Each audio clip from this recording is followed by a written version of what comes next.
What up guys, coming at you with another AMA this week. This week's been good, very busy. We're launching a lot of new products. The whey protein is almost ready. I think we're sending it to Amazon the 28th of this month, so they'll intake it. And so it should be ready like the 30th, maybe September 1st.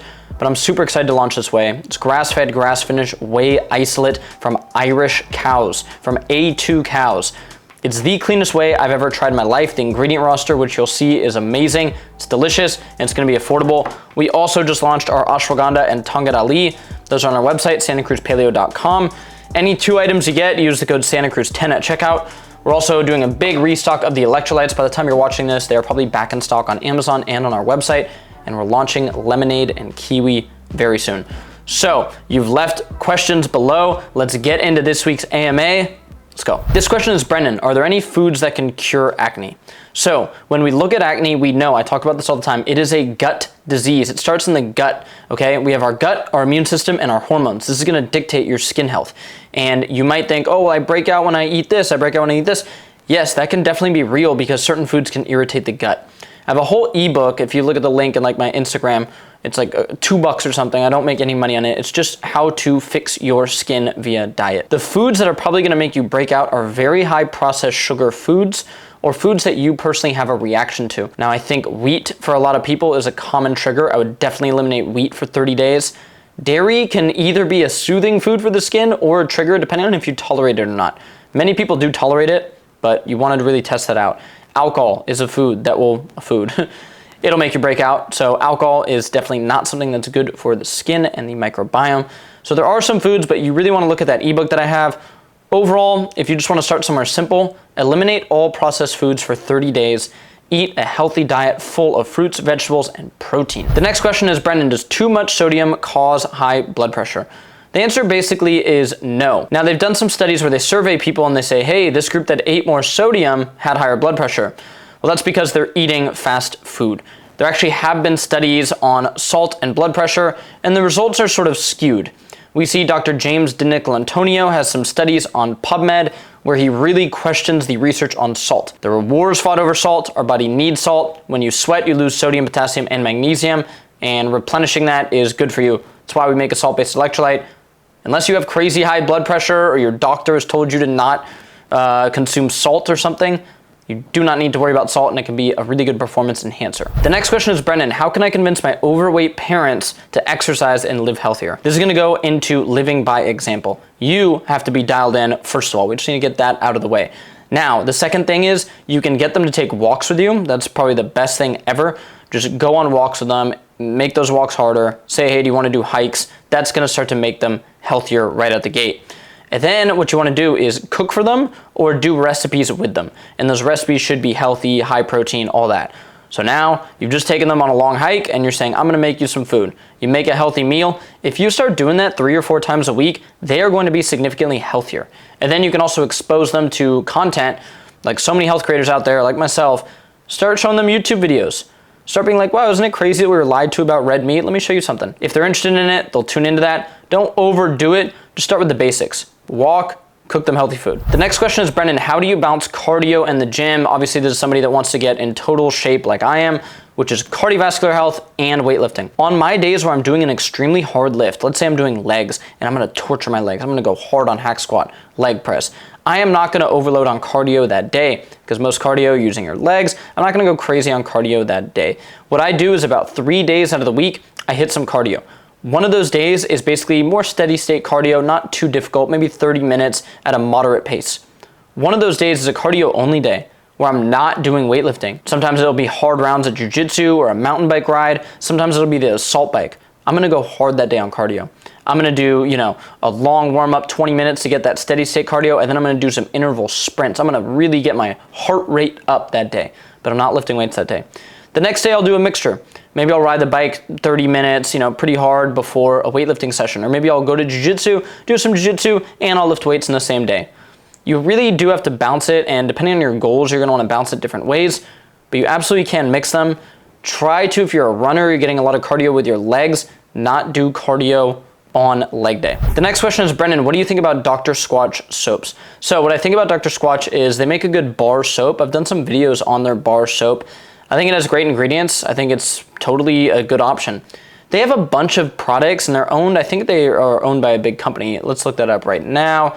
Who owns Dr. Squatch? Maybe they're self-owned. Let's see. Owned by themselves. That's always a good thing. I think they make decent products, but some of their ingredients in like, I think it was their body wash, like liquid form, and their deodorants, I wasn't a huge fan of, but overall they're way better than like big box brands, so check them out. The next question is, Brendan, what is saturated fat? Should it be avoided? So saturated fat are basically these fatty acids with double bonds that have been pretty vilified because there's unsaturated fat, there's monounsaturated fat, and there's saturated fat. And people say that saturated fat is the culprit in heart disease. Here's where I stand on saturated fat. I do not think it should be completely avoided. I think there's actually a lot of health benefits of saturated fat. You don't want to completely eliminate it. In that same note, saturated fat does appear to be implicated in raising your cholesterol.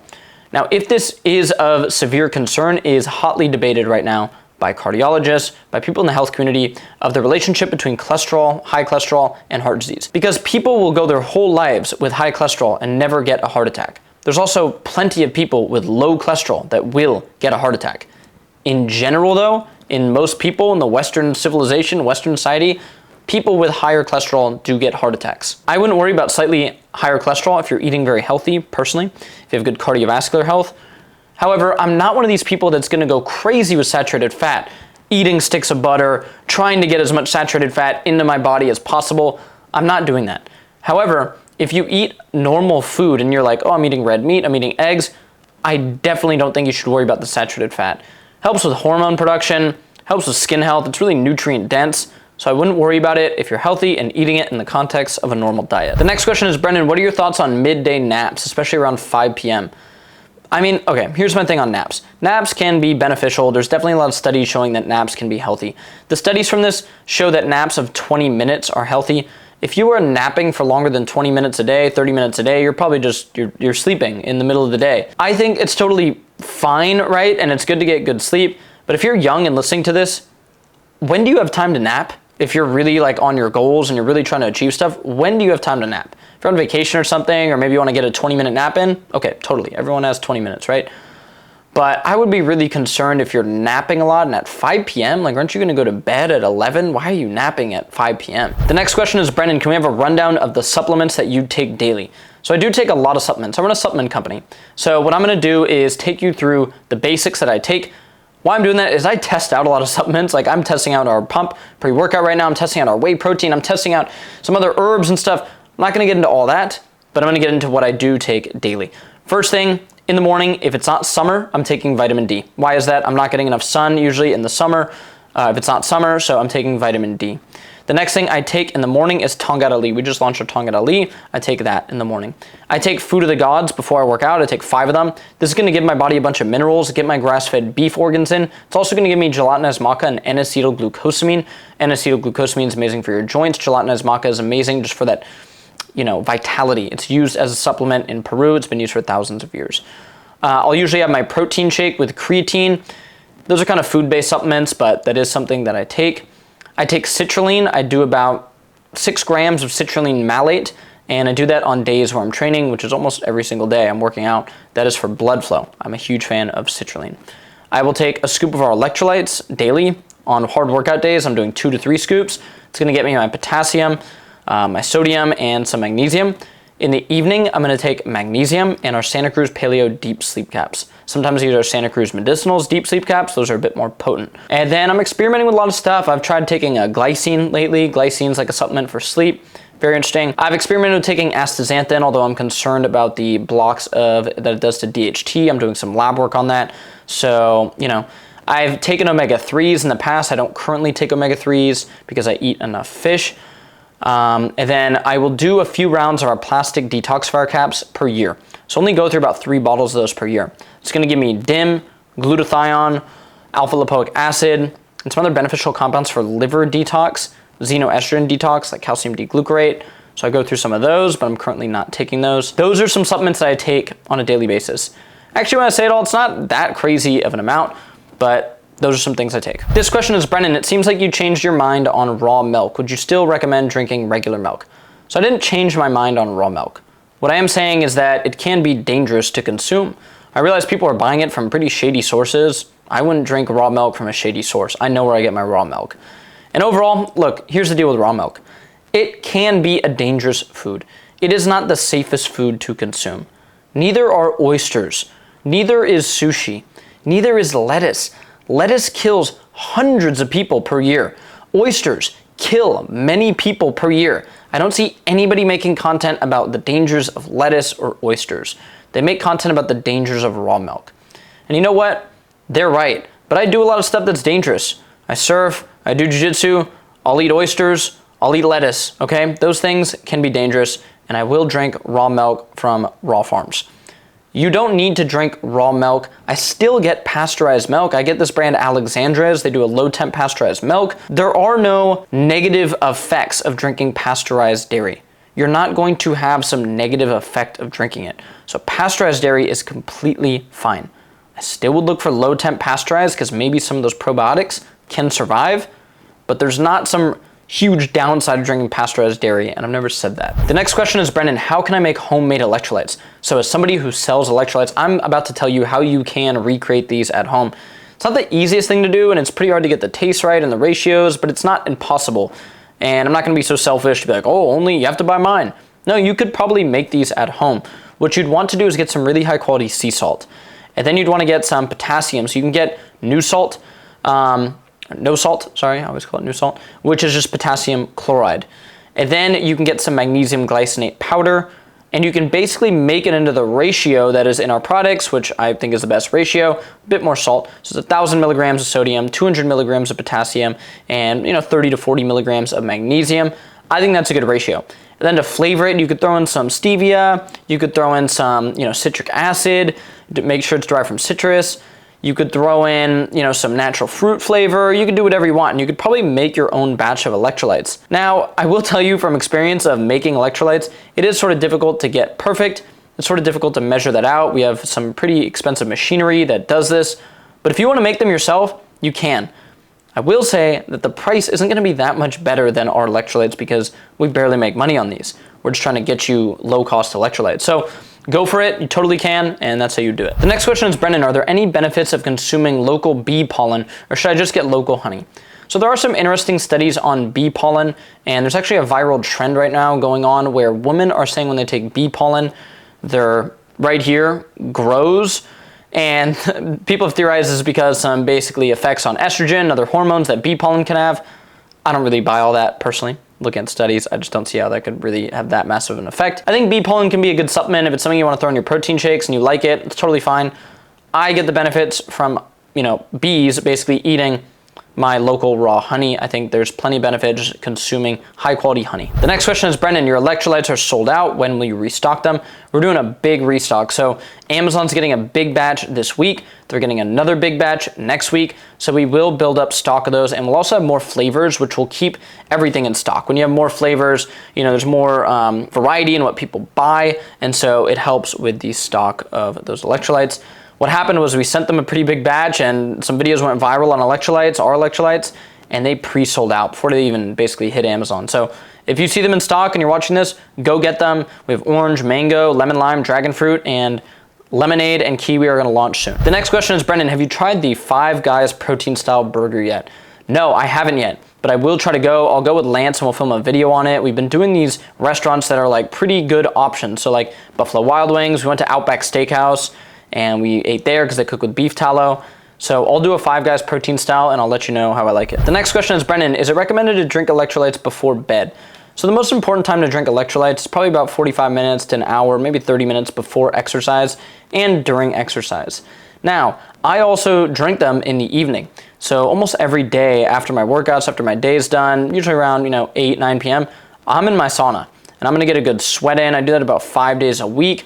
I'll get some really good sweat going. After that, I'll drink a big thing of our electrolytes and then some water, then I go to bed. So you totally can consume them right before bed if you want. The next question is, Brendan, who are your top 3 favorite MMA fighters, basically?